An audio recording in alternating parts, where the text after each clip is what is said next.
Snack లాంటిది ఇవ్వరా? So morning breakfast కి మధ్యాహ్నం లంచ్ మధ్యలో రాగి జావ ఆల్టర్నేట్ డేస్ ఉంటాయి సార్. ఒక రోజు బూస్ట్ మిల్క్ ఇస్తారు, ఒక రోజు రాగి జావ ఇస్తారు. మధ్యాహ్నం 4 గంటలప్పుడు స్నాక్స్ 4:30కి స్నాక్స్. బాయిల్ శనగలు ఉంటాయి, బాయిల్ బొబ్బర్లు ఉంటాయి, బాయిల్ పెసర్లు, బాయిల్. బోర్డు ఎక్కడ పెట్టారు? అక్కడ ఉంది సార్, బయట మీరు మాట్లాడాలి చూడండి. అక్కడ కూరగాయలు మటన్ ఆర్గనైజ్ చేసేది స్టోర్స్, కూరగాయల store, rice store, provision stores కూడా చూపిస్తారు. వాళ్ళ క్వాలిటీ వస్తున్నాయి. క్వాలిటీ ఎవరు చెక్ చేస్తారు మీ క్వాలిటీ?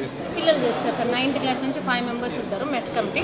హోల్ అండ్ సోల్ వాళ్ళే, ఇష్యూ చేసేది వాళ్ళే, రిసీవ్ చేసుకునేది కూడా వాళ్ళే. క్వాలిటీ బాగాలేకపోతే రిటర్న్ ఇచ్చేస్తారు సార్. మరి పెరిగిన ఛార్జీలు మీ తల్లిదండ్రులకు తెలుసా?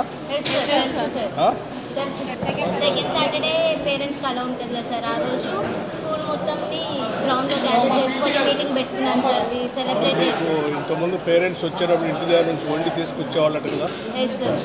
ఇప్పుడు అట్లా ఏం లేదు సార్. అంటే ఇక్కడే మాకు కావాల్సినవి అన్ని ప్రొవైడ్ చేసినారు కదా సార్. వీక్లీ మాకు ఇంకా NMRI నుంచి చికెన్ ప్రొవైడ్ అవుతుంది సార్ బీబీ నగర్ స్కూల్కి. సో ఇంకా వీక్లీ 4 times చికెన్ వస్తుంది, మటన్ వస్తుంది. కాబట్టి ఇంకా పేరెంట్స్ కూడా ఇంటి దగ్గర నుంచి తెమ్మని చెప్పట్లేదు సార్. మేము కూడా అప్పుడు డైట్ మెస్ లాగా. సరే, I wish you all the best. Thank you sir. మా తరఫున CM సార్కి చెప్పండి సార్. We're very happy sir. Okay, good. I wish you all the best. God bless you. Thank you sir.